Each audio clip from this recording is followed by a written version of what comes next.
Oke, selanjutnya kita bahas latihan soal persiapan PTS. Di sini ada gambar 3 muatan, bentuknya 90 derajat ya, bentuk segitiga sama kaki.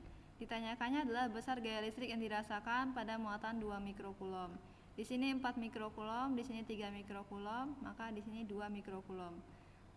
Kalau pertanyaannya yang di muatan 2 mikrokulom, maka kita fokus membahas interaksi di muatan 2 mikrokulom ini. Jarak antar kedua muatan 3 cm, hati-hati 3 cm harus diubah dulu ke dalam meter. Terus ini saya namainya A, B, C, ini A, ini B, ini C. Kemudian ini diubah jadi 4 mikrokulom, diubah ke kulom jadi 4 kali 10 pangkat negatif 6. Tinjau dulu muatan B dengan A, di mana rumusnya F sama dengan K Q1 Q2 per R kuadrat atau QB QA per R kuadrat. K-nya konstanta 9 kali 10 pangkat 9, QB-nya ini udah diubah ke kulom, ini QA-nya kurang pangkat negatif 6. Ini R-nya 3 kali 10 pangkat min 2 karena dari cm diubah ke meter. Dihitung dulu kuadratnya berapa, terus ada yang bisa dicoret, kita coret. Terus kita kalikan angka depannya dulu, pangkatnya belakangan ya. 2 dikali 4, 8, terus pangkatnya. Kalau dikali pangkatnya dijumlah, kalau dibagi pangkatnya dikurangi. Jadi 9 dikurangi 6, dikurangi 6 negatif 3, dikurangi negatif 4, maka sama dengan 1. Yang ini pun caranya sama, tapi ada salah di sini ya. Ini harusnya 3 bukan 4. Hasilnya 6 kali 10 pangkat 1.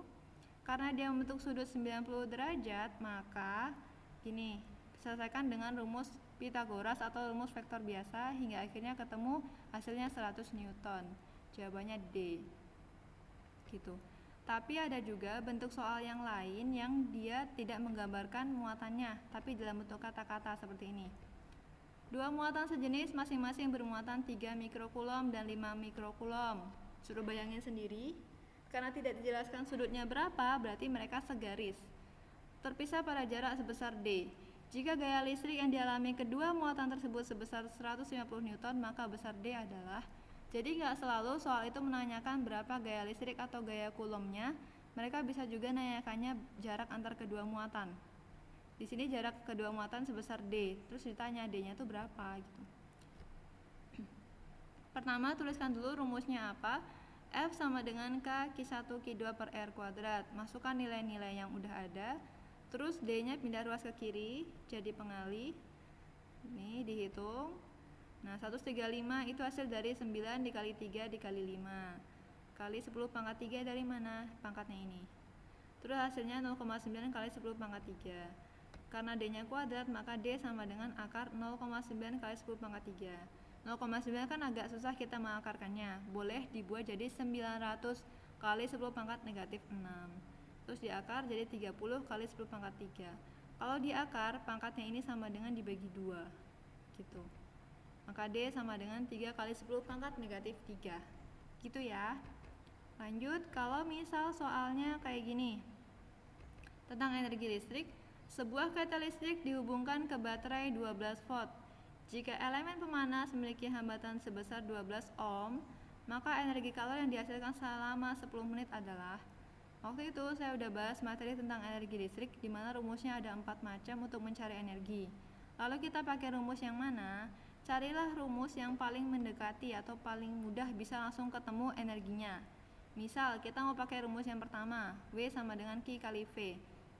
V-nya punya 12 volt, tapi kita Q-nya nggak punya. Oh, mungkin Q-nya mau cari yang lain, I kali T. I-nya nggak punya, T-nya punya. Nah, ribet, berarti nggak bisa pakai rumus ini. Terus rumus yang W sama dengan fit ya. V punya, T punya, tapi I nggak punya. Berarti rumus ini nggak bisa dipakai. Kenapa? Karena ada W dan I yang tidak diketahui. Rumus yang ini sama, ada I-nya juga. I-nya kan nggak tahu. Maka pakai rumus yang terakhir, W sama dengan V kuadrat per R kali T. V punya, R punya, T punya. Hati-hati, T-nya ini menit, jadi harus diubah dulu ke dalam detik. Hati-hati.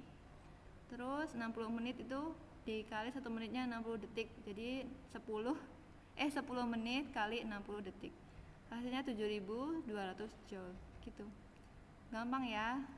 Oke, sekian latihan-latihan soal kita. Semoga sukses PTS-nya.